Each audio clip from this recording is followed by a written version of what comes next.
everybody. It's Allie, and welcome to our Y&R Chat for Sunday, February 15th, 2026. The standout star of the week is Dominic. Yay, little Dominic! He was starting to feel like something isn't right. My name isn't Bowie. I want to go home. Take me home now. Yes, Dom. Yes. He was tired of ice cream sundaes and car ride games. He doesn't want to go to Mexico or Disneyland or Candyland either. Just take him home.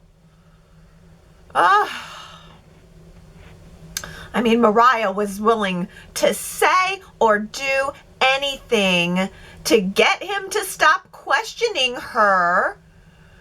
And the truth is, I really think that Mariah was getting tired of the whole thing too. I think you could see Mariah's exhaustion and panic growing throughout the week. I think the fact that Ian disappeared, or rather that she stopped seeing him, was evidence that her conscience was starting to break through, that she knew what she was doing wasn't right, and she knew that she wasn't going to be able to keep it up forever. I was exhausted for her, the constant trying to make it all seem normal. The ketchup man was the last straw. After that, she pretty much lost it, and it was so painful too. When Dom started questioning her, started pushing back, Mariah got mean and manipulative. Honestly, it was kind of scary the way she was turning it around on him. Like, how could you do this to me? Do you know how much trouble I've gone to create this trip for us? Mariah actually confessed to Dominic that they were never going home again, but he fell asleep before he could even hear it. Mariah pulled the car off to the side of the road, and that's when Sharon just quietly opened the door and had a seat. And she didn't even say anything at first. She just looked at Mariah. She just gave her daughter this look. And the next thing you know, Dom's running around the corner to his parents. My heart leapt when he ran out to meet them in the darkness. I was overwhelmed with joy, overwhelmed with relief that the whole thing was finally over. But the fact that Abby and Devon had to then sit there on the plane and go along pretending like it was all just a game, just so that Dom is not scared, or, it would give him nightmares to know the reality of what actually happened to him. But still, the fact that they had to hold that all in for Dom's sake, that was torture. I honestly don't know if I could have been that calm. I wanted to scream, no! You need to know, Dominic, it wasn't a game. We would never send you off for days like that without telling you. But I see the point. And obviously, in reality, which this is not, Dom would have been whisked away by the police, probably given like a full body inspection, because I mean, Mariah could have been physically hurting him. They don't know. But I mean, the fact that the state, local, and federal cops were all like, sure, Sharon, you can go ahead on in there and do the negotiation. It's also unbelievable.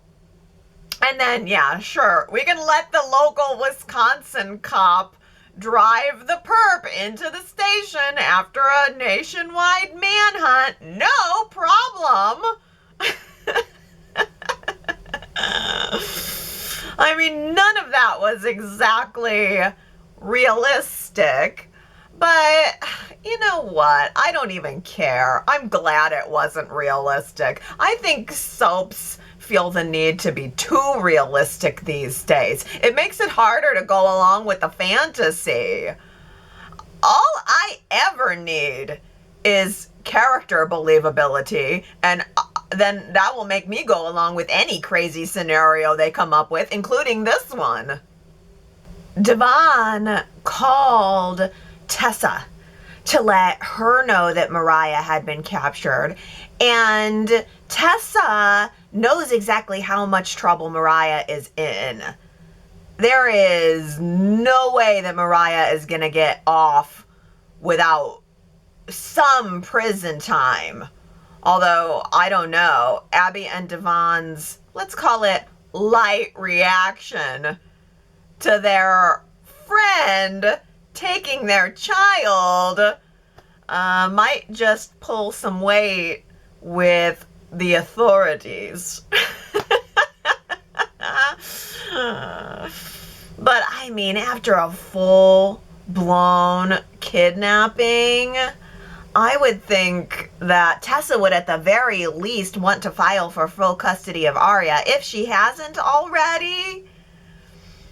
If I were her, I would definitely never trust Mariah with Arya again. But I also know Tessa, and I know that she is a very forgiving person, and I think that Tessa still loves Mariah after all. I think she loves Daniel too. She has pretty much said that, but the love for Mariah definitely hasn't just gone away. Tessa was fighting for that relationship. And even though Tessa has told Daniel how she feels about him and that she appreciates him, I think it's going to be harder than she realizes to let Mariah go. I don't know if it'll be next week or not, but Tessa will eventually come face to face with Mariah, and knowing Tessa, she is going to be filled with compassion and maybe even some guilt mixed in there too, because like when you love somebody so much and your lives are intertwined, it's tempting to think, well, was there something that I did? Was there something that I didn't do? I mean, I can see Tessa not only forgiving Mariah, but probably not wanting to pile on with a divorce right now either. This week, Kane was ready to fold like a cheap tent. I love that line. He was willing to give in to Victor's ransom. He did give in. He was about ready to sign Newman Enterprises back to Victor when Phyllis, how should I put this, intercepted. Oh my goodness. She got him all hot and bothered, and then she pushed him down onto the bed, and then, boom, chloroform. Oh, it has been a while since we've had a good chloroforming. Maybe back when Aunt Jordan chloroformed Sharon a New Year's Eve or two ago. I like it. It's silly. I like it. Victor came into the train car afterwards. Kane's lying on the bed, unresponsive. Then Victor calls Adam, and when Adam shows up, Victor said, "Can't you smell the chloroform in the room? Can't you smell that sweet, sweet chloroform? I've just been hanging out here in this small train car with the door closed, sniffing it up for an hour."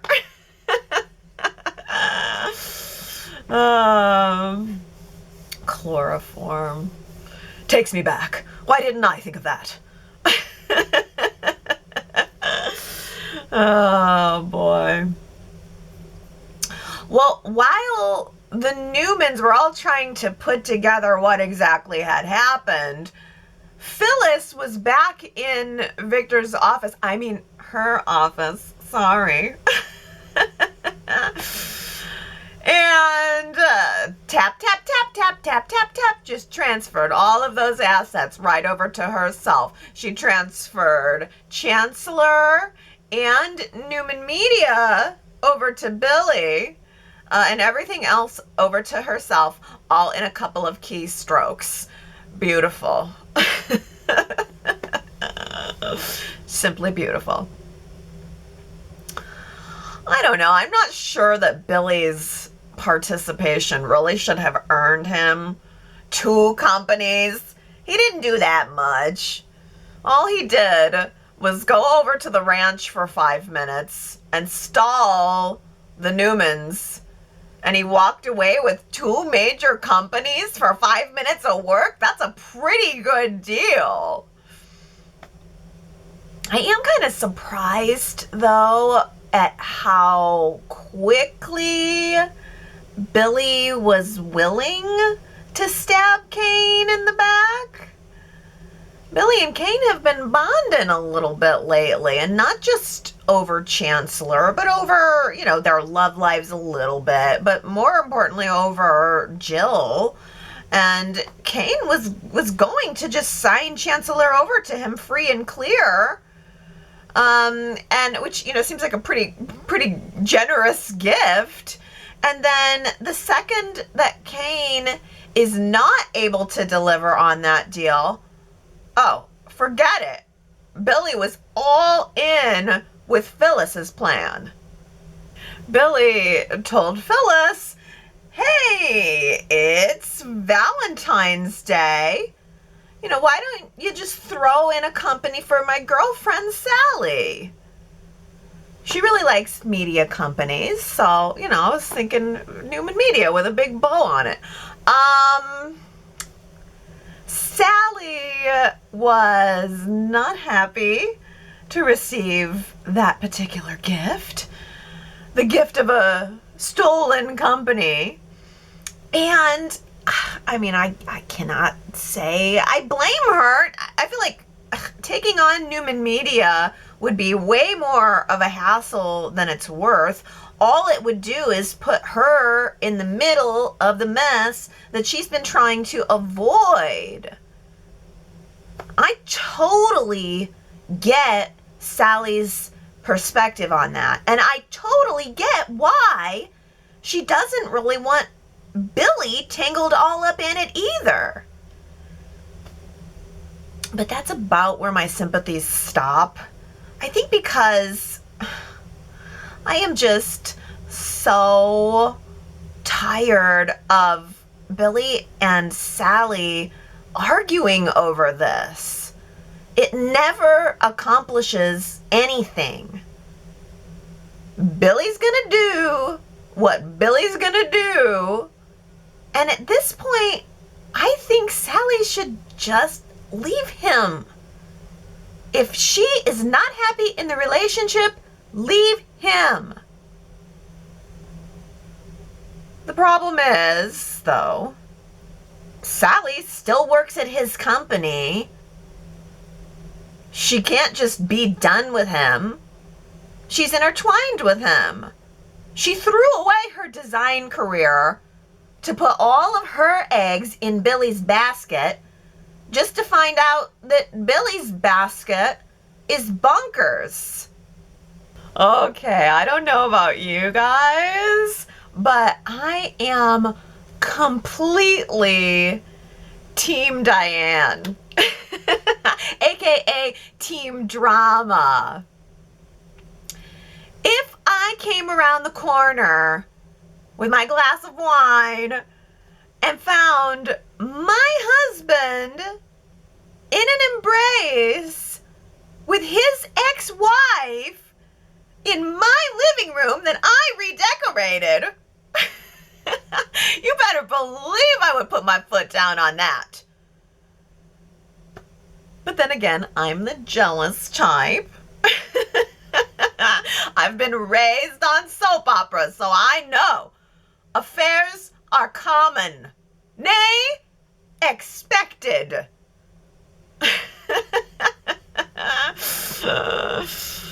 And, you know, honestly, I think this is just a lot of fun, too. What I especially like about this story is that Y&R has done a good job of actually building to it. It didn't just pop out of nowhere.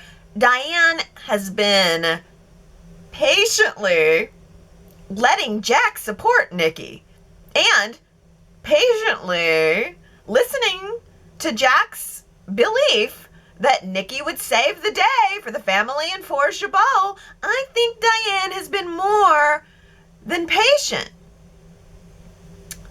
Victor was 100% planning on using that AI to destroy the Abbotts, personally and professionally, which, by the way, Jack has gone out of his way to make Diane feel like a full-fledged member of the family and the company.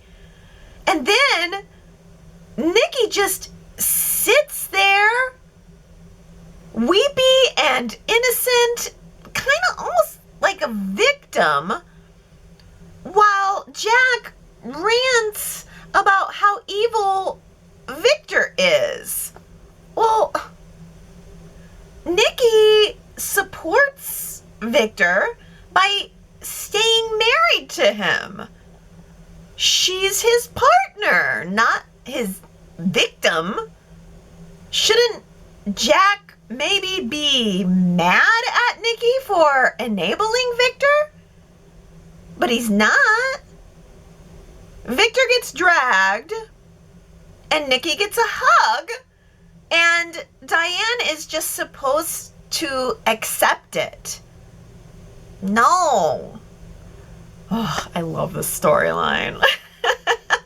Jack and Diane are so wonderful and so romantic, and I love their Valentine's part of the episode. I just think that they really bring true, mature love to the show. But at the same time, Jack and Diane need a challenge.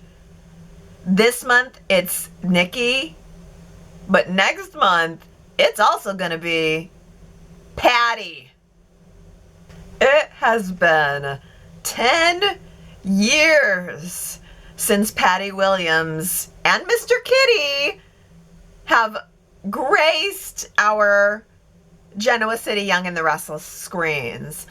I cannot stop myself from just imagining what fresh hell she is going to unleash upon us now. Patty Williams is one of the wildest wild cards that we have ever seen on this show. Partly because she's just straight up unhinged. She shot Jack twice. She also shot Victor once. She sent Summer into a coma and tried to frame Phyllis for it. And that's just part of her story. Okay, this week I just had to put together a retro recap about Patty Williams. Everything from the original run that she had in the 80s to her return in the 2000s, played by Stacy Haiduk, who is reprising the role now. I think the video is like maybe 13 minutes long, and it's a really fascinating character study, but also recap of her major stories. If you don't remember them, you got to see it. It's on my YouTube channel, youtube.com/Y&R Chat. If you're listening to the podcast, go check that out. Patty will be back in March, so now is the perfect time to catch up. Claire and Holden are in LA holding hands. Get it? Holding hands? I can't help it. The puns are with me today. Claire is so totally cozying up to Holden to keep him close while she is investigating the secret that he's keeping with Audra. Oh, she's going to hold his hand and be all smoochy with him, but she is on the sly investigating him too, because she knows that he and Audra are in it together. And meanwhile, back in Genoa City, Audra is still doing her love you, hate you, want you, screw you thing with Kyle. And now that Kyle has stopped pining so hard for Claire, he's playing along too. So it's Valentine's Day at Society. The heart decorations are on the bar. Audra orders a whiskey sour on him. And then Kyle spars with her. You know, he says a little something, she says a little something. They go head to head. He gets up, leans in for a kiss. They practically suck each other's faces off. And then Kyle gets up, walks away, and tells the bartender that she can buy her own drink. I mean, where do we even go from here, folks? I think we all know there's only one place. A hotel room at the GCAC. It's a terrible moment when we learn the worst about our parents. I feel like that's a tricky one, and that's why I picked it. It's a terrible moment when we learn the worst about our parents. Who said it? If you think you know, you should go to yrchat.com and find out if you're right. Birthday shout out to Brent. Happy birthday, Brent, on February 18th. You're just a couple days past Valentine's Day, so you get a Valentine's Day celebration and then a birthday celebration. Well, we love you, Brent. Valentine's and birthday. We love you. I hope you have a happy birthday. Oh, my goodness, you guys. Last week, I asked you, would you like to see Sienna return to Genoa City? 80% say no. 80% say no, and then Y&R says yes. How about that? Just like that, the chatters have spoken, and then Sienna pops up on screen. In LA, though, not in Genoa City. Noah's trying to convince Sienna to return to Genoa City with him, or I don't know, he's making it sound like they could start a life together anywhere. And while she didn't give him an answer, she did give him a dance right in the middle of the restaurant, where dancing did not seem to be exactly appropriate, but the crowd reacted positively, so I don't know if Sienna's leaving. Like I said, last week I wasn't able to find any confirmation of it, so I don't know if she's going to be leaving. I don't know if he's going to be leaving. The kiss seemed to indicate yes, but you never know. Sherrod says Sienna may not return back to Genoa City, but she will be back on our screens along with Matt Mitch. they have made deals with Victor Newman. Yes, I saw that Matt is coming back. I mean, maybe the Y&R fans just loved him so much that he got invited back for more. He was a really good villain.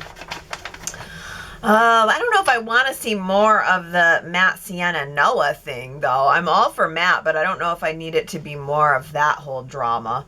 Marianne V says, I don't think Sienna is necessary to the storyline without Matt Clark in the picture.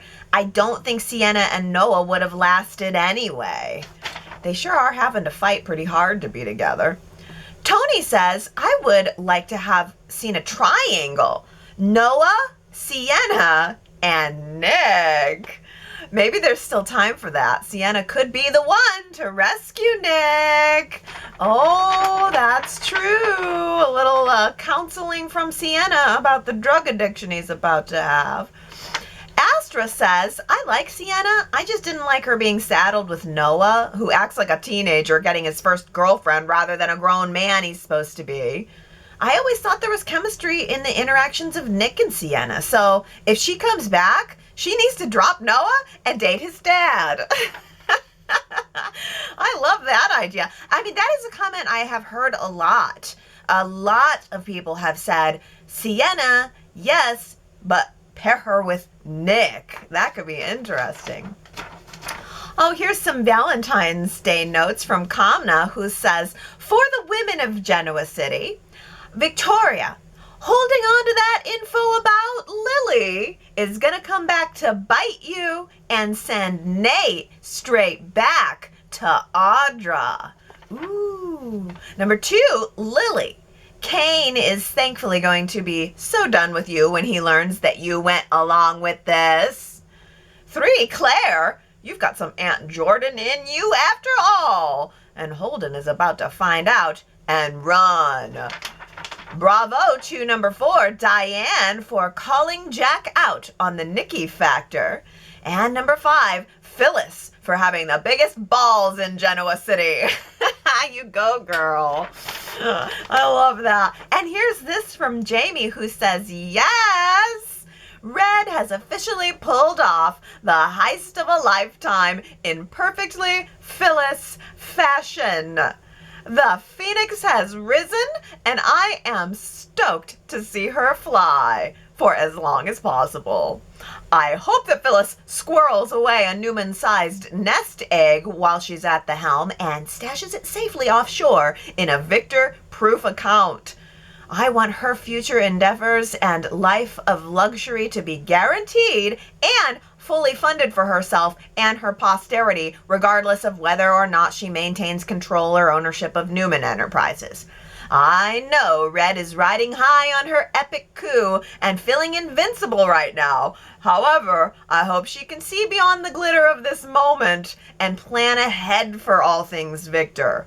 My girl is diabolically brilliant. The powers that be better make sure she got a sweet contingency plan in her back pocket. Also, I really enjoyed seeing Billy get an epic win. Even more, I enjoyed seeing him clap back at Sally. He has finally hit the wall with her near constant nagging and squawking at him like he's a child. Congrats on reclaiming your cojones, Billy.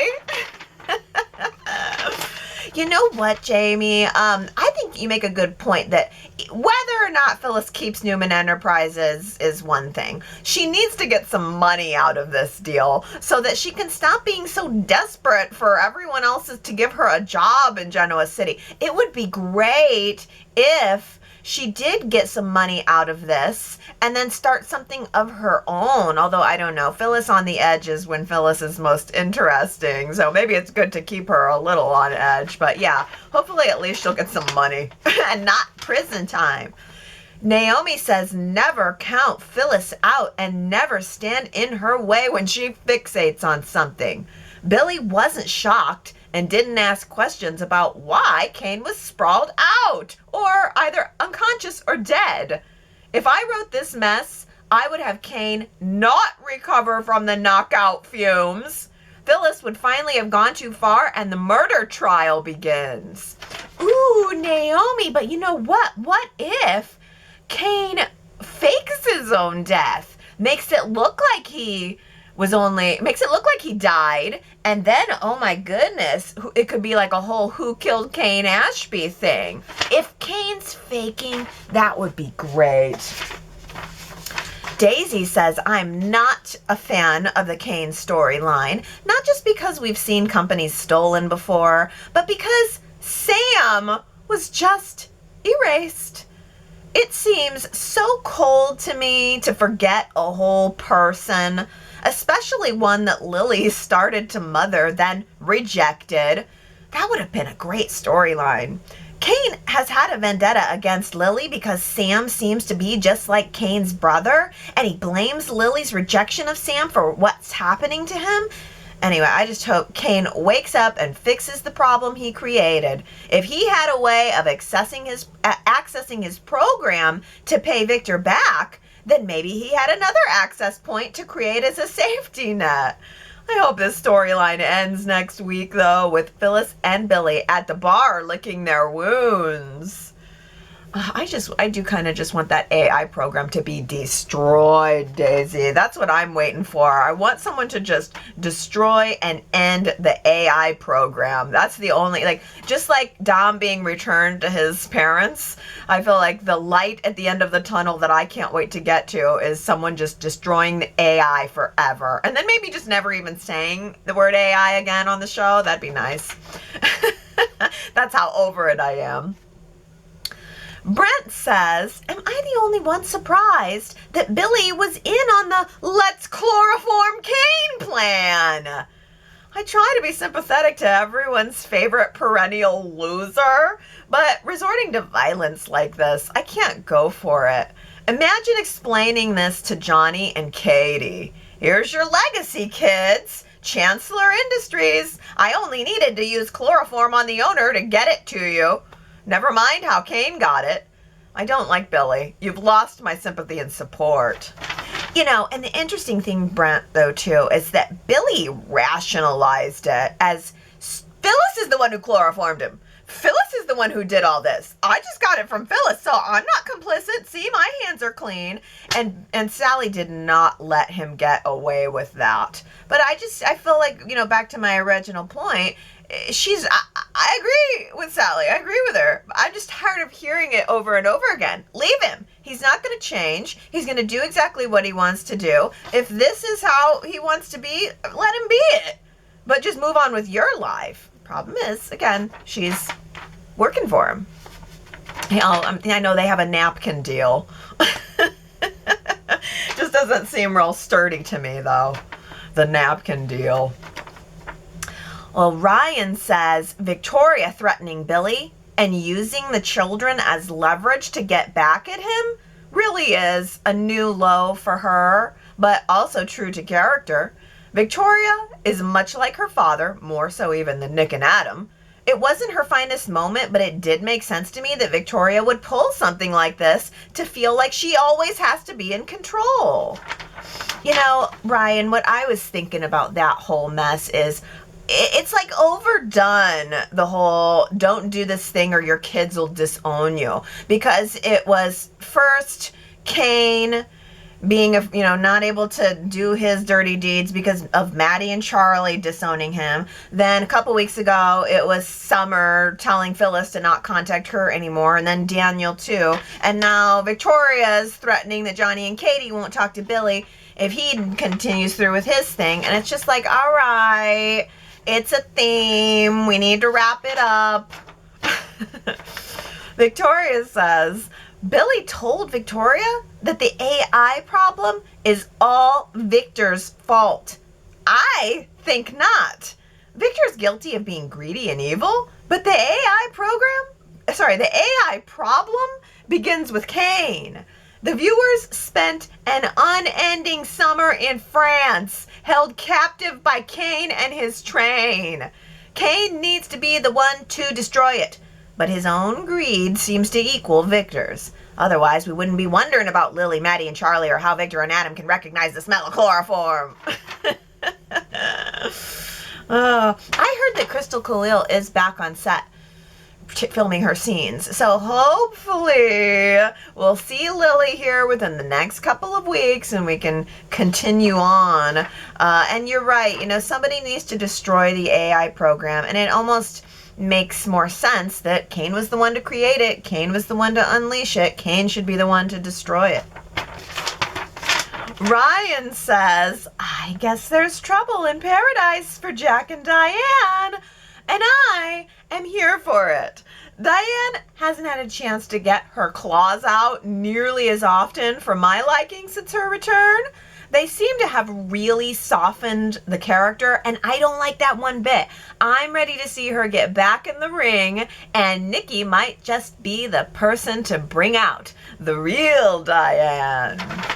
I know, I have enjoyed the softer Diane, but this level makes me happy. The bringing the claws out over Jack makes me happy. That's the right level of devious Diane that I want to see too. Russell says, they wrote Diane's outrage really well. The idea that if they had taken Newman, that Jack would have given it back to Nikki never crossed my mind. Many times the basis for outrage on Y&R is flimsy, but Diane seems solid. Yeah, agreed. Naomi says, Diane spoke nothing but the truth about Nikki. Jack is getting roped back into her orbit because her blonde, wide-eyed, brave but vulnerable act works every time. Diane does not manipulate. Jack and she have a right to be angry. She is absolutely right about the friendship fueling Victor's rage. Jack, for whatever reason, just can't set a healthy boundary with Nikki. You know, you are right. It is the friendship that is fueling Victor's rage. So it would seem that the natural way to put an end to that would just be to let the friendship cool off. You know, I mean, how much do they really need each other at this point? But I don't know, maybe we've seen a lot of pro Diane's POV, but I wonder if there's anybody out there who thinks that Diane is overreacting. That's our poll question for the week at yrchat.com. Do you think that Diane is overreacting about Jack and Nikki's relationship? Sue W. says, sorry, Diane. Jack loves you dearly, but Nikki is the love of his life. The one that got away due to her love for that dang Victor. Jack forever pines for Nikki, even if he doesn't realize or realizes it. But you are the close second love of his life. Oh, Sue W. Nikki's the number one, but Diane's a close second number two. Are you sure those feelings aren't being influenced by the Fauna and the Flora, though?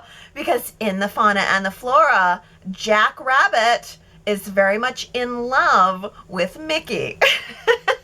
So as you can see, that's sort of my POV too. But Gary says that is implied to fit the current plots. But is Nikki truly the love of Jack's life? This seems unclear to me. Lon from Vietnam was Jack's one real true love, and the proof is in the pudding found in their son, Chemo. Don't sweat it, Allie. Chemo is on his way back, maybe in 2027. Yes, or maybe even in the Fauna and the Flora in the future. As you can see, I'm painting the pictures as I see them. But you know me, yes. I mean, Lon, to me, yes, that was the true love that Jack had that never had a chance to be completed. And I think that's probably why I remember it so deeply and so fondly, because they were in love. She was taken away from him. So that relationship never had the chance to fizzle out. I think you do make a good point, Gary, though, that Nikki being the love of Jack's life, the number one love of Jack's life, kind of works with the current story. But Y&R let it drop off over the years. It hasn't always been that way. Brent says, while it is absolutely true that Nikki and Jack don't have healthy boundaries and Diane should be angry, I disagree with Diane that Nikki's affection for Jack is an act. the feelings between them are mutual and unhealthy to their respective marriages. Yeah, I think so. Yeah, I agree. I don't think that Nikki is playing Jack, and that is Diane's perspective. So in that way, she might be overreacting. That's actually a really great nuanced point, Brent. Connie says, Nikki rocked her head-to-toe pink suit and looked so svelte in those pants. MTS is such a beauty and looking very slender these days. I know, she did, the styling was really great with the pink suit for Valentine's Day. And then I also have to say Diane looked really good in the sort of brick or wine-ish red. Yeah, I remember several months, no, maybe even years back at this point where it was like Diane was always in black and gray. And now that my hair is getting gray, I kind of get it. Like, you can't really wear bold colors when you got gray hair. So I think that's why they had her styled that way. But that deep red really looked good on Diane. And I think because Nikki's hair is blonde, she's just, I don't know, it's blonde, just, you can have blonde hair, and I think that bright colors pop a little bit more. So yeah, I really liked the pink suit too. She looked good and stable too. Like, I know MTS has had some back problems and stuff over the years, but she looks like, you know, she looks like she's in good shape. Victoria says, Nikki needs to begin channeling her mentor, Catherine, and be the grande dame she could be. Catherine stood up to Victor. It's Nikki's time to stand up and let Victor know they are partners. Doing things like threatening to leave him aren't realistic, but Nikki needs a strong stance to let Victor know her demands are valid. You are speaking the truth there, Victoria. Catherine knew how to stand up to Victor, but she also didn't have to live with him, you know, and be married to him. And you've just reminded me that, Mickey put her foot down, said she was going to leave him, and then just totally flopped backward on it. He knows it's never going to happen. We know it's never going to happen. Oh, moving on. Connie says, Chelsea's haircut is perfect. And her outfit was very cute. I loved how she hurried in to kiss Adam with a happy smile and the news of her day out and about. Genuine moment for a couple in love. Yes, I love, oh wait a minute, I might have got that, maybe that was Naomi that said that. Shoot, I think I copy pasted. Because Connie also said, I love Chelsea's new do, and it matched their playful celebration. Sorry if I got the names copy pasted wrong on that. But point is, Chelsea's hair is a bob now. She lost a lot of length. Her hair was long, and now it's a bob. I like it. I do. It's probably so much easier to take care of. I loved the sweater that she was wearing, and I loved the genuine love between them, and also loved hearing about Connor dating. But oh my gosh, you guys, did anybody else think it was a little wrong for her to be reading his rejected Valentine card? I have already decided I would never read anything like a diary or like anything I found that my daughter wrote. I would never read it without her permission. So I find it a little creepy that Chelsea like saw the tore up Valentines in the garbage can and then went ahead and read them. I had a friend growing up that my friend kept a box of notes, and her mother found the box of notes and read them and then confronted her about them. And I guess that's probably what influences me about it, because I always just thought that was so wrong. That was such an invasion. I would have to be, I don't know. I'd have to be seriously concerned about my daughter's life or something to go through what she's written. But yeah, the Valentines, I thought it was interesting. She probably had to like piece them together like little shredded puzzle pieces to figure out what he was writing. Sue W says, do couples actually read cards from each other out loud to the other? Yes, on soaps they do. Yeah, that was nerdy because, I mean, cards are very like, you read it and you go, okay, thanks, honey. We don't necessarily read them out loud, but all right, on soaps for the screen, you gotta. Sue W also says, so, Kyle kissed Audra today. It seemed Audra took an, oh yeah, he does want me vibe.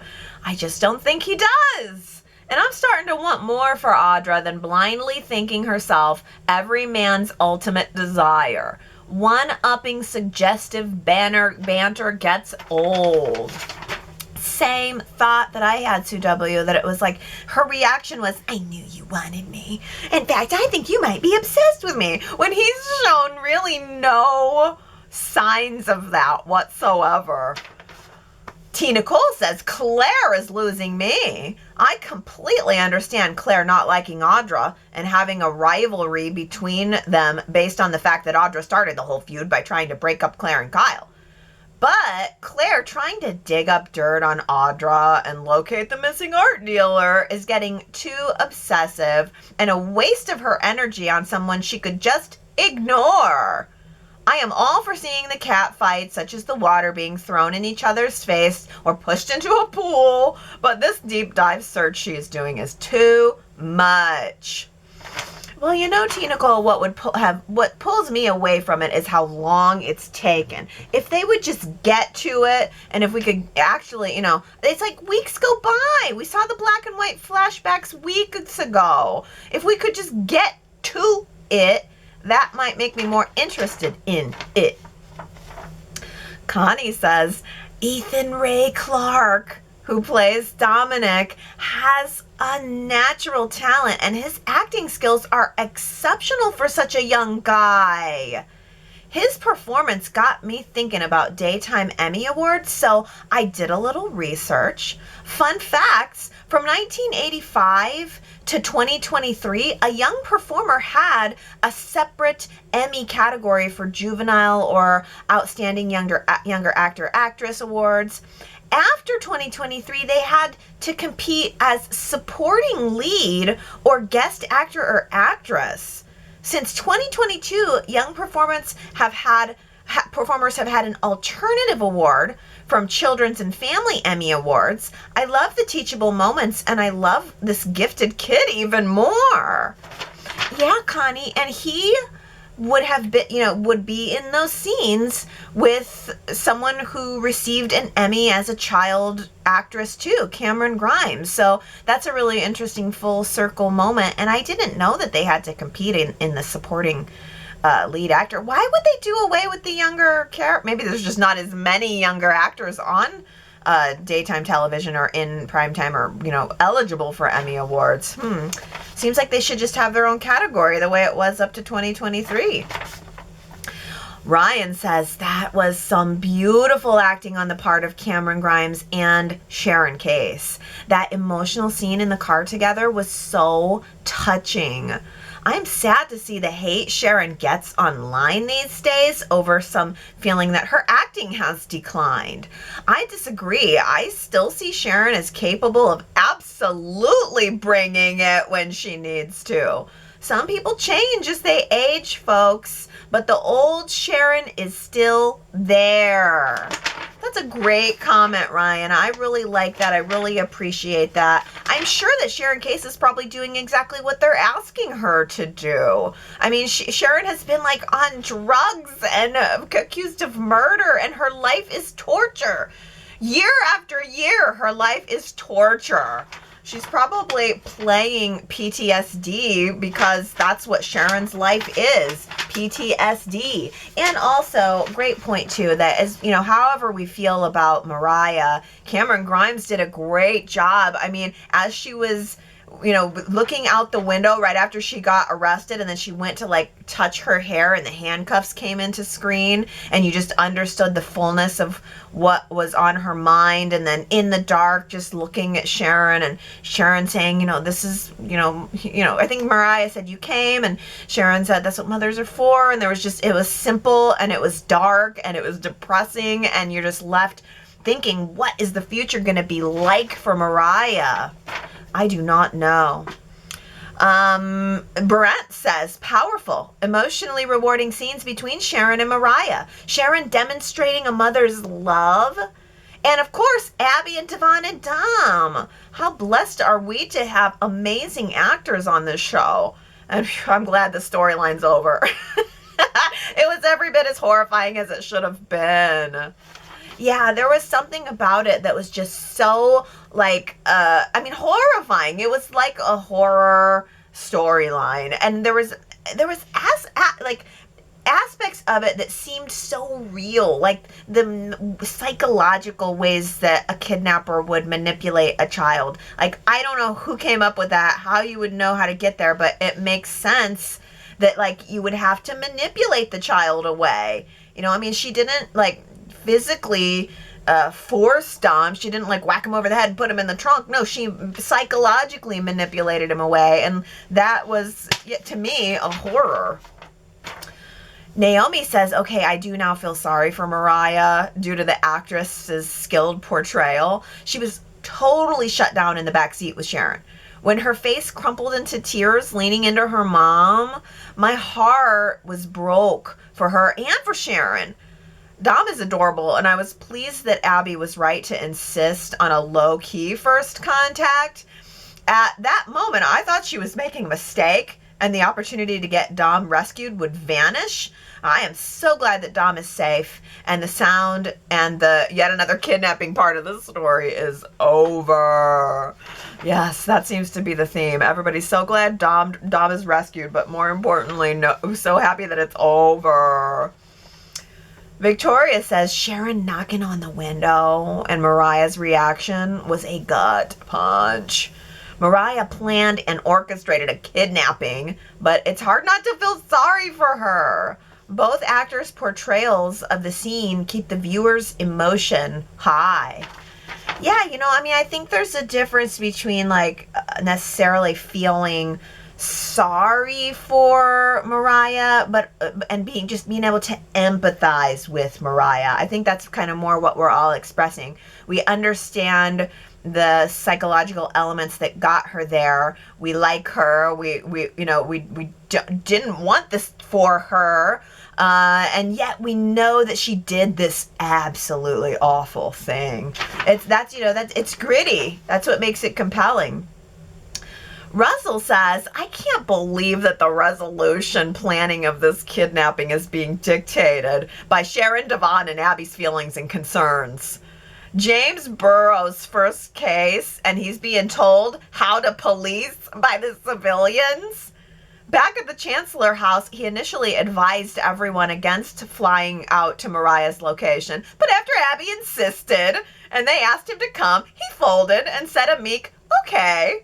Sounds like he will fit right into the GCP Wall of Fame back at headquarters. Attractive, ineffective cops with no sense whatsoever. The last cop that made any rational decision was Paul Williams. You are so right, Russell. Attractive and ineffective cops Wall of Fame. Wow. But now, that begs the most important question. With Patty returning to Genoa City, is there any chance at all, that Paul could be returning too? Oh boy, what a week. I had to think back to myself, is this a sweeps week? Because I remember it was always on my magazine covers. February sweeps, May sweeps, November sweeps. Those are the sweeps that I know about. And I had to mentally go, is this a sweeps week? Yes, I think it would have been a sweeps week. I don't know if sweeps even still exist anymore, but it is February and it felt sweepy. I feel sweeped. Oh, I am exhausted. My daughter got sick. She's sick right now, and I'm like trying to dodge. I'm ignoring the feeling in my throat right now. I think maybe I better go take a nap and make sure I can sleep it off. You know, I got to keep my wits about me. Could be a big week coming up. All right, so I'm going to get going. If you guys would like to keep the chat going, YRChat.com is a great place for full-on conversations. There's lots of little places where people drop comments here and there, but YRChat.com is an excellent place for actual thoughtful conversations about Y&R. And if you have some spare time, the Fauna and the Flora is waiting for you with all of the wonderful classic elements of soaps, using characters who you will recognize, inspired by characters who you will recognize. I know you guys are going to love it. You can get that at restlessforest.com, along with lots of other videos and lots of extras and stuff there. I hope everybody has a wonderful, beautiful week. I hope you had a wonderful, beautiful Valentine's Day, and I will see you next Sunday. All right. I love you guys. Bye.